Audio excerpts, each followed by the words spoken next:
You've been kidnapped by hundreds of your own species, forcing you to perform a ritual which will have life-changing consequences. A ritual so scarce that you'll have to make a decision fast. This is the story on how Ash's Bulbasaur, who was once a very strong leader, joined Ash's team and overcame all his challenges. Bulbasaur's story starts off in the beginning of the first season of the Pokemon anime, where Ash is a new trainer and he only has 3 Pokemon on his team: Pikachu, Pidgeotto, and Butterfree. While the gang is roaming, trying to get to Vermilion City, they get lost in the forest. Ash and Misty have a competition on who's gonna catch an Oddish, and Misty completely bodies this Oddish with her Sturmry, and right before she's about to catch this Pokemon, Bulbasaur comes out of nowhere and slaps that Pokeball out the way, letting Ash and Misty know to get off of his turf and not catch his Pokemon. Since Bulbasaur is the leader of this forest, and he really hates it when humans come by, since he sees them as only doing bad things, either coming in and trying to catch his Pokemon or ruin his community, so Bulbasaur just hates all humans. And to add insult to injury, when Ash whips out his Pokédex to learn more about this Pokemon, the Pokédex starts yapping, saying they don't know if Bulbasaur is a Pokemon or a plant. This obviously gets Bulbasaur mad, and he one-shots Misty Sturmry. Ash jumped into the mix wanting to catch Bulbasaur, so he sends out Butterfree trying to use sleep powder to put Bulbasaur to sleep, but Bulbasaur's not having none of that and used the wind against Butterfree and put Butterfree to sleep and one-shotted him. This Bulbasaur is OP. Through all this commotion that was going on, the Oddish that Misty was originally trying to catch ended up dipping, and Bulbasaur followed afterwards. They got away. Ash and the gang wanted to follow this Bulbasaur since they didn't want to let him get away, which led them to a bridge. Brock lets the gang know that he does not see a bridge on the map that he's looking on, and right as he says that, the bridge ends up collapsing. This Bulbasaur created a big bridge to try to kill these kids. Brock was holding on to the bridge and ended up falling into the river. Ash and Misty were the only 2 left on the bridge and ended up climbing out, escaping Bulbasaur's trap, but Brock is now gone. Ash and Misty set out to try to find Brock, and while Misty was walking, she steps into a pre-placed frost trap, making Misty fall into the hole. Ash helps Misty up, but they start noticing that it's getting really suspicious how many traps are getting placed around them. They continue going on further, and Ash and Misty end up stepping on a vine in the ground, being trapped into a net. Bulbasaur has captured Ash, Misty, and Pikachu. Now, I won't lie, if I were them, I'd be pretty salty since this Bulbasaur is up 3-0 against us. But the question still remains, why is Bulbasaur trying so hard to prevent these trainers from following him? Bulbasaur leaves the gang out to dry and gives them one last warning to stop following them. A few hours pass and Brock comes around the corner and frees up Ash and Misty. They end up asking Brock what happened to him since last they saw of him he fell down the bridge into a river, and Brock ends up admitting that a random girl came and saved his life from drowning in the river. And I'm not overlooking into this, Brock admits he was going to die if this girl didn't save him. I forgot how harsh this first season of the Pokemon anime was. Brock ends up leading the gang back to the girl's house, and her name is Melanie, and Melanie is actually considered one of the only humans that is the protector of this village. In this village, injured or abandoned Pokemon come and stay so that they can recover and go back into the wild. Melanie makes the gang promise that they're not going to capture any Pokemon in this forest since they're really just trying to vibe, relax, and recover. And Misty went up to Oddish and apologized for the earlier encounter. And as Misty was apologizing, Bulbasaur came out of nowhere and tackled Misty onto the ground. Ash and Misty were seriously wondering what's wrong with this Bulbasaur, so Ash escalates the situation further by talking trash to Bulbasaur, saying he was going to beat his ass anyways, and Bulbasaur ran away. And as this scrap was about to go down, Melanie got into the middle of them and told them to just stop and be friends, and Melanie doesn't want to see a trainer or a Pokemon fight. Bulbasaur, being super uncomfortable with trainers being here, tried to push Ash and Misty out of the forest since he really doesn't want them being here, and he just thinks that all these trainers are gonna come and ruin what's good for them. The show makes it evidently clear that Bulbasaur is having severe symptoms of PTSD, because throughout Bulbasaur's entire life, he's been designated as the leader of this forest to protect all the Pokemon. And from Bulbasaur's perspective, anytime a human has came around into this forest, it's only been bad news, where the human either comes and captures a Pokemon, taking him away from the home, or humans abuse Pokemon, making them have to stay at this place and seek refuge away from humans.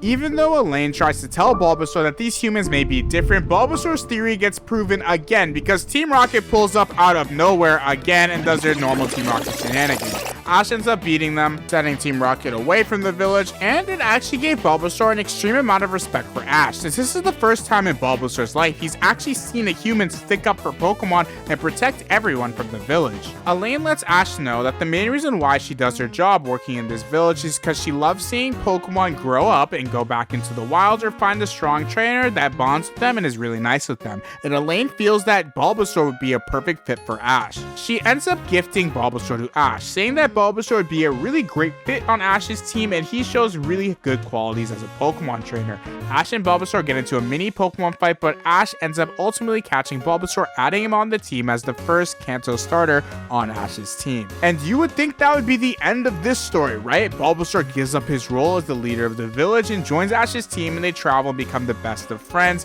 but this story actually gets a lot more complicated. In later episodes of the Pokemon anime, Ash ends up capturing Charmander and Squirtle, and they all end up becoming really great friends with Bulbasaur, even in later episodes having a group hug with Ash when they thought they were gonna die in a snowy forest. Later on in the future episode, Ash's Pokemon gets stranded on an island of giant Pokemon, and in this episode, all the Pokemon can actually talk, and they end up talking about feelings towards their trainers. Ash's Pokemon end up saying that they really like him, but Bulbasaur actually feels like Ash had abandoned him and tells the group that he's scared of this abandonment. Squirtle ends up reassuring Bulbasaur that Ash would never abandon them, and at the end of the episode when they reunite with Ash, Bulbasaur and Squirtle's friendship grew very, very strong, and they became the best of friends throughout the rest of the series. Charmander got left out of this bromance trio though, since when Charmander evolved into Charmeleon, he got a really bad attitude which completely destroyed his friendship with Bulbasaur, and they never really hanged out like that again. Because of the devastating effects that the once innocent Charmander had on the team being a bratty Charizard, Bulbasaur actually never wanted to evolve since he feared that he would end up being exactly like Charizard, not listening to Ash,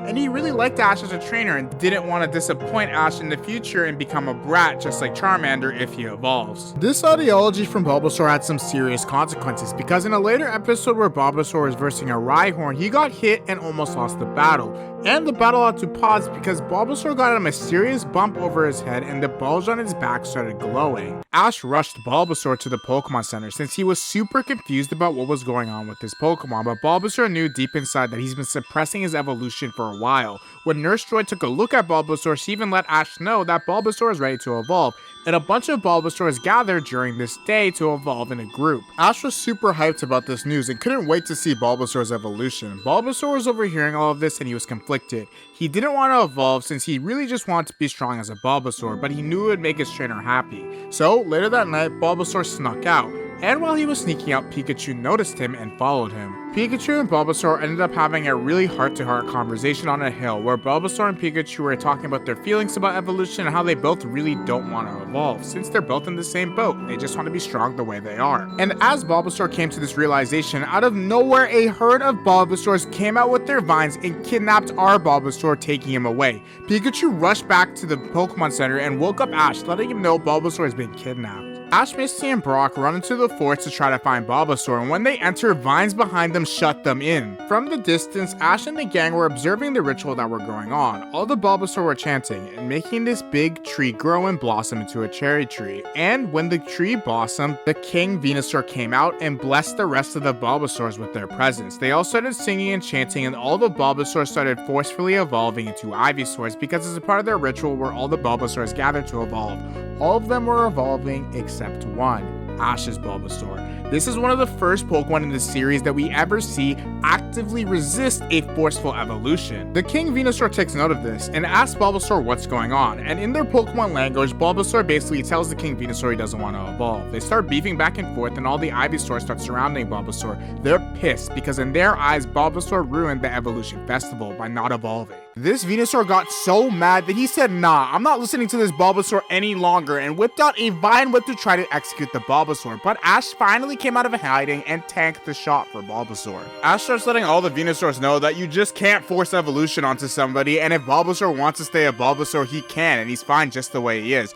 Ash also goes up to Bulbasaur and apologizes for encouraging him to evolve since he wasn't really thinking about his feelings, and Ash was only thinking about becoming a strong trainer, not the Pokemon. You'd think the King Venusaur would actually actually understand where Ash was coming from, but he kind of just stared at Ash like he was having a yap session. But then Team Rocket came into the mix and kidnapped all the Venusaurs and Ivysaurs, and then our Bulbasaur chooses to use the move Solar Beam. And if you didn't know how significant this is, Bulbasaur only learns this move at level 36, meaning he is able to skip the Ivysaur evolution and go straight to a Venusaur. So this Bulbasaur is really like that. After all this, Bulbasaur finally gained the respect of the King Venusaur, and they shook hands and went their separate ways. Now this moment can be seen as one of the last times of Bulbasaur's character development throughout the Kanto region, because after this, the only significant plot points of his story is helping Ash out in the Indigo League, which, as we all know, he ultimately lost. But we shouldn't sleep on my boy Bulbasaur, because in the Johto region, he actually went kinda crazy. Since around this time, Ash had already released Squirtle and Bulbasaur, so Bulbasaur had all the attention he wanted to be the star of the team. And when you have a Bulbasaur that can use Solar Beam whenever he wants, the looks would be pretty deceiving, because you may think it's a weak Bulbasaur, but he can basically one-shot your entire team, which he did in the Johto region a lot. Ash's Bulbasaur now took on the role of being the mediator on Ash's team, always bringing in the balance, and even had a pretty funny gag with Ash's Heracross where he's trying to eat Bulbasaur, which we get into sketchy territory if we start looking deeper into it. Bulbasaur's role as the mediator got so big it actually led to his downfall. In a later episode where Ash goes back to the Oak's lab, Bulbasaur breaking up the dispute between all the lab Pokemon at Oak's lab, since apparently when Ash is gone and there's no Pokemon around, everyone just starts beefing. This actually made Ash and Professor Oak realize that Bulbasaur would actually be better off staying at the lab, being able to bring balance like the Avatar here instead of traveling on long journeys with Ash, since if they're gone for long periods of time, chaos will come loose. And that's kind of how Bulbasaur lost his spot on the team. He ended up doing the original goal when we first met him of protecting Pokemon around him and being a leader. Bulbasaur never had a central spot on Ash's team again. Yes, he did pop out from time to time in the Johto League and even in the Unova region and in Pokemon Journeys where the trio all links up again for old time's sakes,